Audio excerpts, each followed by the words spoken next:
Welcome children to a lesson in social studies. Remember the coastal plains and islands. We had taken the last lesson as coastal plains and islands. Now let's go on to the second part of it. On page 216, the eastern coastal plains. Now the last lesson we had covered the western coastal plains, the Konkan coast and the Malabar coast. Western coastal plains, the Konkan coast and the Malabar coast. Today we go on to the eastern coastal plains. As we travel northwards along the Bay of Bengal from Kanyakumari to West Bengal, we notice that the eastern coastline is broader than the western coastline.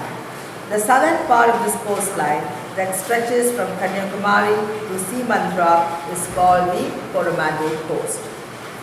As we travel northwards along the Bay of Bengal from Kanyakumari to West Bengal, we notice that the eastern coastline is broader than the western coastline. The southern part of this coastline that stretches from Kanyakumari to Simandra is called the Coromandel coast. Beyond this, the coastline is called the Northern Circles. The deltas formed by the Godavari, Krishna, Kaveri and Mahanadi rivers on the eastern coast are fertile tracts of land. Visakhapatnam is an important port. It has a shipbuilding yard, an iron and steel plant and an oil refinery. Beyond this, the coastline is called the Northern Circles. The deltas formed by the Godavari, Krishna, Kaveri and Mahanadi rivers on the eastern coast are fertile tracts of land. Visakhapatnam is an important port. It has a shipbuilding yard, an iron and steel plant and an oil refinery. So the last class we had dealt with western coast, the Malabar coast and the Konkan coast. So today we come to the eastern part of it and it stretches from Kanyakumari to Srimantharam and it is known as the Coromandel coast. Now here it is also called the Northern Circles and you have the rivers, the Godavari, the Krishna, the Kaveri and the Mahanadi which form very fertile areas or the fertile delta. And a lot of agriculture is done, a lot of vegetables is grown and a lot of people also live around this area, making it very overpopulated. Now as I told you, Visakhapatnam is a very famous port. There it is a shipbuilding industry and it has an iron and steel plant and an oil refinery. And also it is a very important port for the Naval Academy of India. You have a naval dockyard too. It's very important and there are many naval ships there. So it's a very important point for the naval cadets also, Visakhapatnam. Next we come to the Andaman and Nicobar Islands. As I told you, this chapter deals with the islands that are associated with the Indian subcontinent or with India. The Andaman and Nicobar Islands are located in the Bay of Bengal. There are about 300 tiny islands in the group. Only 38 of these have people living on them. Port Blair is the capital of the Andaman and Nicobar Islands. The Andaman and Nicobar Islands are located in the Bay of Bengal. There are about 300 tiny islands in the group. Only 38 of these have people living on them. Port Blair is the capital of the Andaman and Nicobar Islands. Now you must have seen the movie in which they show you the cellular jail. The cellular jail is a place where the British had kept Indians as prisoners. And it's a very huge jail, a very big jail where people were taken and thrown and then they were never given freedom. They were made to die there in those cells. It was done by the British and this jail, the cellular jail, is in Port Blair, the capital of the Andaman and Nicobar Islands.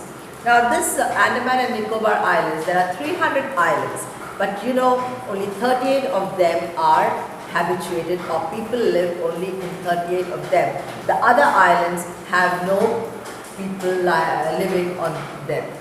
And as I told you, Port Blair is the capital which is connected by air to other places in India. and sometimes by waterways also to some cities in India. And this cellular jail is very famous because many freedom fighters of our country were put there, allowed to die. Many of them died, but many of them survived the hard trial and were also free. Now we come to Lakshadweep. Located near the Malabar coast, the Lakshadweep Islands in the Arabian Sea are small and only 27 in number. Only a few of these islands are inhabited by people. Coastal areas are of great help to the country. Important port towns developed here and fishing is the major occupation. Located near the Malabar coast, the Lakshadweep Islands in the Arabian Sea are small and only 27 in number. Only a few of these islands are inhabited by people. Coastal areas are of great help to the country. Important port towns developed here and fishing is the major occupation. So the next group of islands is the Lakshadweep, that is very close to the Malabar coast. And there are only 27 islands, out of which only a very few of these islands are having people living on them. Many of them are not having people living on them. There are ports which are coming up slowly, and these islands are being developed slowly by the government of India. And the main occupation of these people is fishing. With this I come to the end of the lesson. Now this is a continuation of this lesson. Let's go on to the question answers on page 218. The first one, match the following. 1. Bay of Bengal, the Andaman and Nicobar Islands. 2. Shipbuilding Yard, Visakhapatnam. 3. Largest port in India, Mumbai. 4. Lagoons, Kerala. 5. Southernmost tip of India, Kanyakumari. B. Tick the correct answers. 1. The Malabar coast extends from Goa to Kanyakumari. Second one, the biggest port in India is Mumbai. Third one, the Andaman and Nicobar Islands are located in the Bay of Bengal. Fourth one, the Coromandel coast stretches from Kanyakumari to Andhra Pradesh. Simandara, as I told you, is in Andhra Pradesh. Simandra. The last one, number 5, the Lakshadweep Islands are situated in the Arabian Sea. Next one, C. Write T for the true statements and F for the false statements. The two coasts meet at the Bay of Bengal. It is false. They meet at the Indian Ocean, the southernmost tip of India.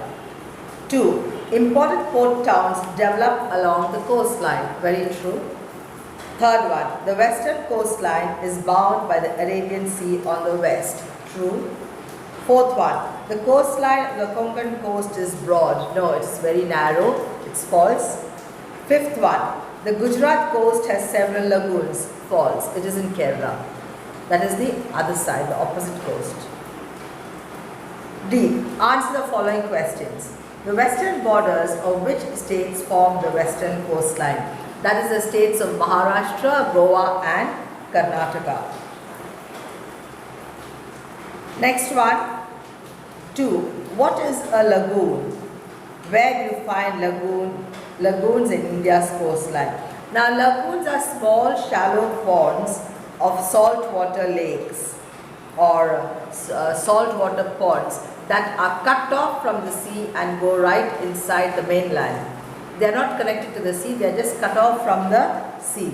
You have many lagoons, you can find them in plenty in Kerala. As I told you, they are small, shallow, saltwater lakes or ponds that cut themselves off from the main sea. A small, part of the water from the sea comes to the inside the land or goes interior, and then slowly this body of water gets cut off from the main sea, and that is called a lagoon. Next one, which are the groups of islands in India? Where are they located? So you have the Andaman and Nicobar Islands located in the Bay of Bengal, and you have the Lakshadweep Islands located in the Arabian Sea. Next one, describe one important port city located on the western and eastern coast. On the western coast, the most important port city is Mumbai, and on the eastern coast, you have Vishakhapatnam. Why are deltas fertile tracts of land? Now, deltas are fertile tracts of land because they are watered by the rivers, and when the rivers bring water, along with them they bring a lot of silt, which is very fertile and allows for the very good growth of crops. With that, we come to the end of the lesson here and the question answers. Please turn to the next page, page 220, for a question on values for life. The cellular jail at Port Blair was used by the British to imprison Indian freedom fighters. Find out about one such freedom fighter and the values he or she stood for. So you can just look up the people or the freedom fighters of India who had to be put up by the British in this cellular jail, and you can read from the internet or ask your parent to help you out to read about one particular freedom fighter who was put in this prison, the cellular jail, and who fought for the freedom of India. Next one, HOTS. Fill in the blanks with the words given below. You have words in a box, and looking at those words, choose the right word to fill up the blanks in the paragraph. Many oil wells have been dug near the Mumbai coast. Vehicles are run on fuel. It is known that diesel and petrol will not last forever. Petroleum is formed naturally but very slowly. About 2/3 of people in our country use cow dung cakes, wood and dried twigs to light a fire for cooking and heating. To save petrol, we should switch off the engine when we stop our vehicles at a red light. Many people suffer from respiratory problems due to the smoke emitted from vehicles. Solar energy is renewable and unlimited.